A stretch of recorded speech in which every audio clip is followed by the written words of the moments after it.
안녕하십니까, 박사입니다. 금이 글로벌 준비 자산에서 유로화를 추월했습니다.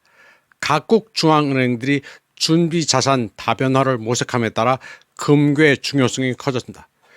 유럽 중앙은행 ECB에 따르면 금이 시장 가치 기준으로 유로를 제치고 세계에서 달러에 이어 두 번째로 큰 준비 자산이 됐습니다.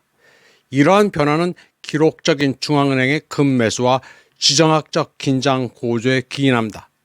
ECB에 따르면 각국 중앙은행들은 2024년에 금 보유량을 1000톤 이상 늘렸습니다. 이로써 공식 보유량은 36,000톤으로 늘어나 브레튼 우즈 시대인 1965년의 최고치에 근접했습니다. ECB는 유로의 국제적 역할에 대한 연례가 검토서 이러한 재고와 높은 가격으로 인해 금은 2024년 시장 가격으로 미국 달러에 이어 두 번째로 큰 세계 준비 자산이 됐다고 밝혔습니다. 시장 가치 기준으로 금은 2024년 말 세계 공식 준비금의 20%를 차지했고 유로는 16%를 차지했습니다. 금 가격은 2024년에 거의 30% 급등해 사상 최고치인 트로이 온스당 3,500달러를 돌파해 기축 포트폴리오에서 금의 비중이 크게 증가했습니다. 참고로 6월 13일자 국제 금 시세는 3,429달러 80센트를 기록했습니다. 중동 사태 때문인 것으로 보이는데 이대로라면 전 고점인 3,500달러를 다시 돌파합니다. ECB는 중앙은행의 3분의 2가 다각화 목적으로 금에 투자했고 5분의 2는 지정학적 위험에 대한 보호수단으로 투자했다고 밝혔습니다. 가장 큰 금 매수자 중 다수는 신흥경제국, 특히 서방과 시정학적으로 덜 연계된 국가입니다. 고정환율 기준으로 측정한 유로화의 세계 기축 통화 비중은 약 20%로 유지됐지만 금 가격 급등으로 시장 가치 기준으로는 추월당했습니다. ECB는 유로화의 국제적 역할은 2024년도에도 전반적으로 안정적으로 유지됐다면서 유로화가 여전히 두 번째로 많이 사용되는 통화라고 강조했습니다. ECB는 또한 일부 국가들이 기존의 국경 간 결제 시스템에 대한 대안을 적극적으로 모색하고 있다고 시작했습니다. 이러한 국가들은 우크라이나 분쟁과 그에 따른 제재, 미중 갈등 심화, 중동 정세 불안정, 그리고 브릭스 국가들의 서구 금융 시스템 의존도 축소 추진 등 지정학적 요인의 영향을 크게 받고 있습니다. ECB는 또한 국경 간 결제서 암호화폐 역할 증대와 미국 국채를 담보로 하는 스테이블 코인 사용 증가 등의 상황으로 인해 유로화가 새로운 도전에 직면하고 있다고 경고했습니다. 보고서에 따르면 미국 달러화의 외환 보유액 비중은 57.8%로 소폭 하락했습니다. 다음 소식입니다. 나토와 G7 참석을 두고 말들이 많은데 사실 집단 서방의 모임들은 우리와 별 직접적인 상관이 없습니다. 거기 낀다고 해서 선진국이 되는 것도 아닙니다. 특히 나토는 득은 없고 실만 있습니다. 북대서양 조약기구 나토가 동북아에 있는 한국에 손짓하는 이유는 명확합니다. 우크라이나 분쟁은 유럽 일이니 나토가 알아서 하라는 게 미국의 입장이라 그들은 다급합니다. 러시아와 마치 전쟁이라도 할 것처럼 호전적인 유럽은 그러나 무기를 조달할 데가 없습니다. 가장 만만한 게 가성비 있게 양질의 무기를 만들어내는 한국입니다. 유럽 일도 처리하지 못하고 있는 나토는 아시아로도 촉수를 뻗치고 있습니다. 러시아와 중국을 동시에 적대시하겠다는 것입니다. 한국이 나토에 가지 않고 회색지대가 되면 안 된다면서 자유민주 진영에 서야 한다고 계거품을 무는 보수 참칭자들이 한국에는 너무 많습니다. 미국도 유럽에서 손을 떼려 하는 마당에 한국이 거기에 기여하겠다고 나설 필요가 없습니다. 특히 우크라이나가 묻은 곳은 기웃거리지도 말아야 합니다. 지금 글로벌 정세는 이데올로기로 구분되지 않습니다. 온갖 부조리와 병폐로 망하고 있는 유럽이 자유민주주의도 아닙니다. 유럽은 초변태 리버럴입니다. 한국은 러시아, 중국과도 잘 지내야 합니다. 이웃국가, 그것도 군세력과 경제력이 강하고 자원도 많은 국가와는 친하게 지내 나쁠 게 없습니다. 러시아, 중국과 대립각을 세우지 않는다고 해서 굴종적이라고 생각할 필요가 없습니다. 사실 미러 관계를 보면 트럼프는 러시아에 대해 유화적입니다. 미 국무장관 마르코 루비오는 러시아의 날을 맞아 러시아 국민에게 축하를 전하는 한편 우크라이나 갈등의 해결을 위해 노력하겠다고 다짐했습니다. 루비오는 미국이 더 밝은 미래에 대한 열망을 계속 키워나가는 러시아 국민을 지원하는 데 전념할 것이라고 말했습니다. 그는 러시아와 우크라이나 사이에 지속 가능한 평화를 가져오기 위해 러시아 연방과 건설적인 교류를 하려는 미국의 의지를 재확인했다고 밝혔습니다. 미 재무장관 스콧 베센트도 린지 그레이엄 상원 의원 등이 제안한 대러 제재 패키지 제안은 외교적 노력을 훼손할 수 있다고 경고했습니다. 린지 그레이엄 등이 주도하는 이 법안은 러시아가 우크라이나와의 평화 협상을 거부할 경우 러시아산 석유와 가스를 수입하는 국가의 수입품에 500% 관세를 부과하는 내용을 담고 있습니다. 베센트는 하원위원회 청문회에서 러시아에 대한 제재를 강화하는 법안을 지지하지 않는다고 밝혔습니다. 미국이 유화적으로 나온 데는 트럼프가 푸틴의 분노를 이해했기 때문입니다. RT 독일어판에 따르면 트럼프는 우크라이나 소위 스파이더 웹 작전을 사전에 알지 못했으며 푸틴과의 통화 이후 진상을 알게 됐습니다. 트럼프와의 통화에서 푸틴은 직설적으로 분노를 표출했으며 이후 트럼프는 키예프가 모스크바에 대규모 폭격을 가할 명분을 제공했다고 말했습니다. 전직 영국 외교관 알라스테어 크룩은 익명의 러시아 장성을 이용해 세계는 1962년 쿠바 미사일 위기 이후로 지금처럼 핵전쟁 직전까지 간 적이 없었다고 경고했습니다. 크룩은 푸틴이 정말 분노했다면서 사태를 진정시키려 라브로프가 톤을 낮췄지만 트럼프와의 대화에서 푸틴은 굉장히 직설적이었다고 말했습니다. 그는 러시아가 우크라이나를 파괴하기에 전력을 투구할 것이라면서 이제 시작에 불과하다고 말했습니다. 우크라이나 분쟁과 관련해 늘 왜곡된 정보만 접하는 한국에서는 유럽의 상황이 얼마나 위험천만한지 모릅니다. 그러니 나토에 반드시 가야 한다는 헛소리들을 하는 것입니다. 한국은 빙신들 천지입니다. 유럽에서 우크라이나와 관련된 불을 일단은 끄겠다는 게 트럼프 행정부의 스탠스입니다. 우크라이나 분쟁은 집단 서방의 수렁입니다.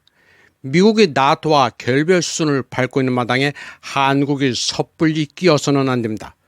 트럼프는 또 중국과의 무역 경제 담판이 일단 큰 틀에서 봉합됐다면서 I love China라고 했습니다. 미중 관계도 어디로 흘러갈지 예측하기가 힘듭니다. 이미 중국은 미국이 포위하고 봉쇄한다고 굴복하지 않습니다. 트럼프가 러시아 중국에 대해 뭘 어떻게 할지를 좀 진득하게 지켜보고 한국도 방향을 정해야 합니다. 괜히 미리부터 안미 경중은 안 된다, 된다 떠들면서 난리 버거지를 피울 필요가 없습니다. 국제정세는 기준이 모호한 선악이 아니라 센 놈이 우리 편입니다. 냉정하게 보면 러시아, 중국을 위시한 글로벌 사우스에 미국이 속절없이 밀리고 있습니다. 러시아 망한다, 중국 망한다, 대륙 세력, 해양 세력 어쩌고 저쩌고는 다 헛소리입니다. 그러면 격동하는 세계를 좀 넓게 봐야 한다는 의미에서 좀 시간은 지났지만 2주 전 쿠알라룸푸르에서 열렸던 아세안 차이나 GCC 회담을 소개해드리겠습니다. RT 발칸 세르비아판은 6월 11일 전략적 골든 트라이앵글, 미국 달러 없는 조용한 혁명이란 제목의 분석글을 게재했습니다. 아세안, 중국, 걸프 협력회의 측은 21세기의 가장 역동적이고 전략적인 경제 삼각관계 중 하나라고 소개했습니다. 아세안, 중국, 걸프만 지역은 세계 GDP의 20% 이상을 차지하며 21억 5천만 명의 인구를 가진 거대한 시장을 보유하고 있습니다. 또한 아세안과 걸프 협력회의 국가들은 중국의 1대1로 정책에서 매우 중요한 허브 역할을 하고 있다고 했습니다. 그러면서 중국 당나라와 송나라 시대는 범선과 아랍 선박, 말레이 상인들이 인도양을 항해하며 중국의 광저우, 현재 말레이시아 말라카, 무스카트, 오만 등의 항구를 연결했다고 회상했습니다. 제국의 지배가 아닌 상호 교류를 기반으로 한 해상 무역망이 구축됐다고 했습니다. 당시는 식민지 이전 경제 지리학의 시대였다고 했습니다. 그리고 경제사 창시한 영국 교수 앵거스 메디슨에 따르면 아편 전쟁 이전의 중국과 1500년 이전의 인도는 세계 경제 강국이었습니다. 메디슨은 두 나라의 국내 총생산과 인구를 고려했습니다. 중국, 동남아시아, 그리고 걸프만 국가들 간의 무역로는 서구가 세계 질서를 수립하기 수세기 전부터 존재했습니다. 그런데 지정학적 균형의 재구축은 5월 27일 말레이시아 수도 쿠알라룸푸르에서 열린 아세안, 중국 그리고 걸프협력이사회 창립 정상회의에서 이루어졌습니다. 공동 번영을 위한 경제적 이익, 포용을 주제로 열린 이번 정상회의는 전략적 조정의 중요한 시점에 신흥 다자 질서의 3대 축인 아세안, 걸프 아랍 국가 그리고 중국 등 17개국의 지도자들을 한자리에 모았습니다. 이번 정상회의는 무역, 에너지 그리고 인프라 협력에 초점을 맞췄습니다. 일부 분석가들은 세계에서 가장 빠르게 성장하는 경제권들이 무역, 투자 그리고 점차 미국 달러 없이 이루어지는 방식에 있어 조용한 혁명이 일어나고 있다는 사실이 중요하다고 평가합니다. 아세안, 중국, 걸프 협력회의 축은 21세기의 가장 역동적이고 전략적인 경제 삼각관계 중 하나입니다. 이들 지역은 세계 GDP의 20% 이상을 차지하며 21억 5천만 명의 인구를 가진 거대한 시장을 보유하고 있습니다. 아세안은 6억 6천만 명 이상의 인구를 보유하고 있는 데다 인구 구성도 젊은 세대가 많습니다. 천연 자원과 개발 기회가 많으며 세계 무역의 가장 중요한 곳 중 하나인 말레이 해협을 따라 전략적으로 위치해 있다는 특징이 있습니다. 세계에서 두 번째로 큰 경제대국인 중국은 녹색 에너지 분야에서 선진적인 산업, 인프라 역량, 기술과 지식을 보유하고 있으며 광범위한 과학 연구와 금융기술을 보유하고 있습니다. 중국은 또 4억에서 6억에 이르는 중산층이 있어 대규모 소비시장과 투자 기회를 특징으로 합니다. 걸프 국가들은 자본, 에너지 자원, 금융, 국부 펀드, 그리고 탄탄한 소비시장을 제공하는데 이 세 지역 간의 협력은 세계 경제에 상당한 영향을 미칠 수 있습니다. 세계 여러 지역에서 지역 재통합이 가속화되고 있습니다. 촉매제는 트럼프의 관세 전쟁이지만 그 원동력은 국제관계의 중대한 변화에서 영감을 받은 실용주의입니다. 아세안 국가에 대한 트럼프의 관세는 특히 높습니다. 말레이시아에서는 24%에서 최대 49%까지, 가장 가난한 캄보디아, 라오스, 미얀마에는 각각 48%와 44%에 달합니다. 또한 아세안 전체 GDP의 절반 이상을 차지하는 두 거대 경제권인 인도네시아에는 32%, 태국에는 36%의 관세를 부과합니다. 이러한 상황은 이들 국가들이 지역 협력을 심화하는 방안을 모색하도록 이끌고 있습니다. 트럼프의 일방적인 관세는 워싱턴의 동맹국들에게 훨씬 더 큰 영향을 미칠 수 있습니다. 아세안은 미국의 비율을 맞춰주는 것 같지만 실상을 보면 중국에 이미 기울었습니다.